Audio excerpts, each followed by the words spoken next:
It's no surprise that people think myalgic encephalomyelitis, or chronic fatigue syndrome, is all about fatigue. It is in the name after all. In this video, I'll explain how our experience of fatigue is not at all similar to what a healthy person thinks of as fatigue, and how ME/CFS is a complex, multi-system illness that affects everything, from the nervous system to energy production. And at the end, I'll tell you why you should never call it chronic fatigue. The purpose of words is to convey information and meaning, and the word fatigue does this all wrong.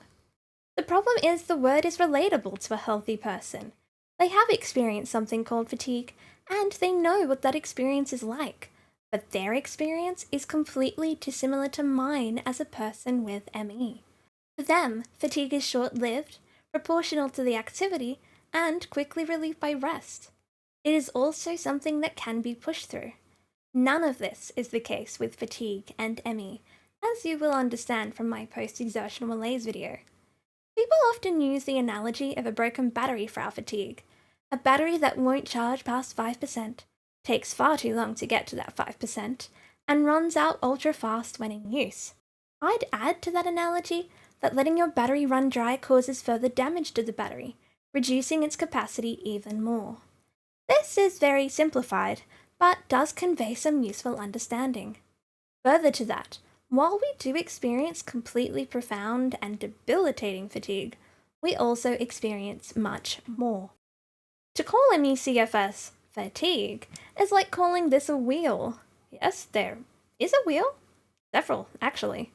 But there's also so much more, and to call this a wheel is fundamentally incorrect. Neurological impairments cause difficulty processing information, speech impairments, memory issues, pain including headaches, muscle and joint pain, sleep disturbances such as insomnia and unrefreshing sleep, motor issues such as twitching and muscle weakness, and this is just a subsection of our neurological issues, which in turn is just a subsection of our issue types. Our immune system, gastrointestinal system, and energy metabolism are all severely affected. In fact, every system in the body is affected, and to go into the full range of symptoms would require a much longer video.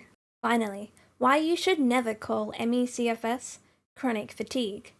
This is in part simply because it is false. Chronic fatigue, without the word syndrome on the end, is simply a symptom that is long-term fatigue. People with cancer, anemia, depression, and yes, ME/CFS all experience the symptom chronic fatigue. But the real reason is so much more important than this technicality.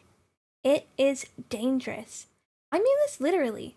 When you boil down our symptoms to something that is fatigue, such as everyone experiences, then you create a misunderstanding that results in very real, severe physical harm to those with ME. And if you're wondering how that's possible, then watch this spot because I will explain in a future video.